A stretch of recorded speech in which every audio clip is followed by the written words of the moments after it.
An intense phase of the conflict in Ukraine has begun, and it is becoming increasingly likely that the conflict will take the form of a large-scale war of attrition. This will wear down both the Russian and the Ukrainian armed forces.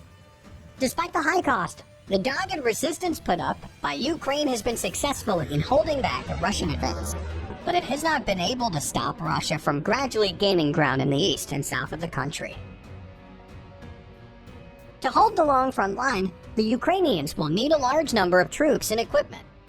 Since Russia has enormous post-Soviet munitions inventories, the Ukrainian military will have to destroy Putin's long-range artillery and missile launchers in order to level the playing field.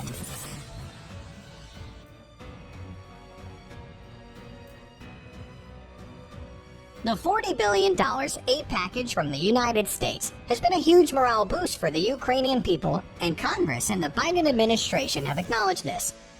NATO's European allies are already under a lot of pressure because of their proximity to the front line, which makes it even more difficult to send additional weaponry to Ukraine from the United States. In addition, a lot will go on how soon Ukrainians are able to learn how to use this new technology, particularly the more complicated systems. In this war, Ukraine is in a race against time. Western weapons deliveries have been at times slowed down at the decision point by governments debating whether this or that platform requested by Kyiv should be approved for delivery. More than anything else, Ukraine needs long-range artillery and missiles to ensure that its counter-battery fires can reach Russian artillery positions and missile launchers. In order to meet this need, the United States has transferred 126 of its 155mm artillery systems along with some 260,000 rounds, with more forthcoming. The latest U.S. aid package includes 18 155mm howitzers with 36,000 rounds of 155mm ammunition, plus 18 tactical vehicles to tow the howitzers. Washington has also recently agreed to send Ukraine 4 HIMARS artillery rocket systems and ammunition, with more systems likely to follow.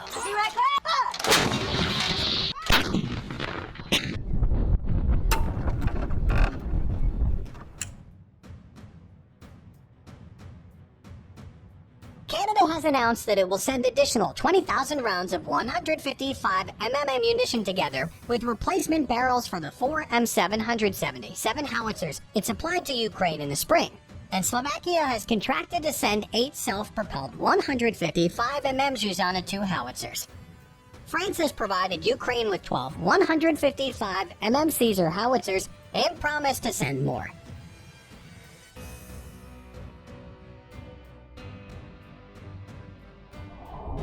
Poland has already sent 18 of its excellent 155mm Crab self-propelled tracked howitzers, with a Polish-Ukrainian deal already signed to provide at least 50 more. These weapons are beginning to shift the balance on the battlefield, but the numbers are still not enough to turn the tide decisively. Most importantly, some of the systems are not likely to become fully operational before the end of June or later, considering the requisite training of Ukrainian personnel. The most important bottleneck, however, is ammunition. After the Cold War, the majority of NATO allies did not prioritize stockpiling, while today the rate at which artillery rounds, missiles, and even small caliber ammunition have been expended in this war raises the question of whether the West, especially Europe, can surge production to sustain the effort in Ukraine and to replenish NATO stocks. Ukraine continues to plead for thousands of artillery rounds and missiles to even the odds on the battlefield.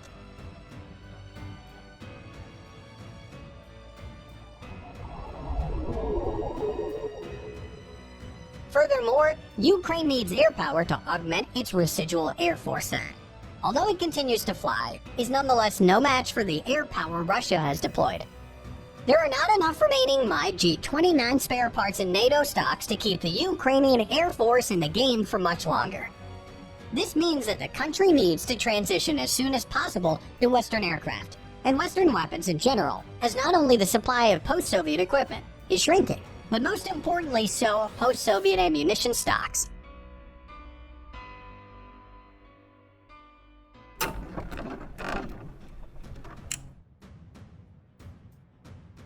Not all is bleak.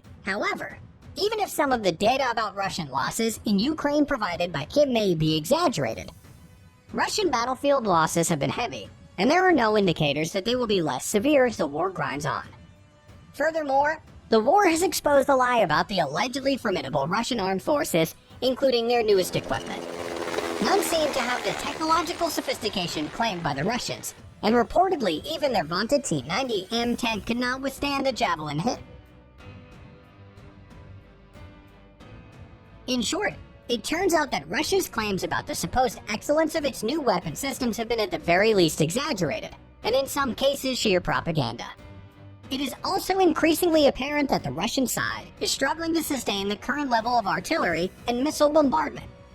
Moscow has been forced to reach into the older Soviet-era weapon stocks, and it is scrounging for personnel from units deep in the Russian Federation, clearly desperate not to have to declare general mobilization that could result in political instability at home.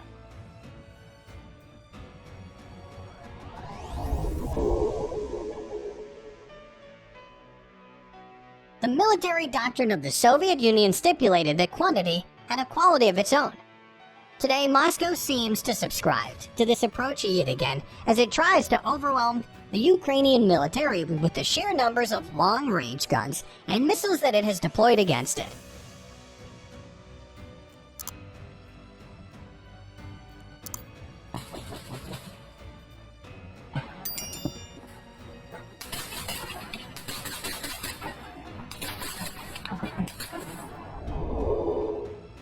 Ukraine can offset the Russian numerical advantage through better training and motivation of its soldiers, and most importantly, the superior performance of Western weapons.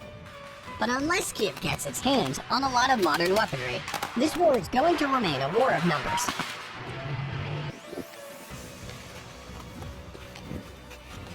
Ukraine needs a large volume of Western weapons, especially more American advanced long-range artillery and missile systems to outcome the Russians and offset their numerical superiority. And it needs to receive those systems now.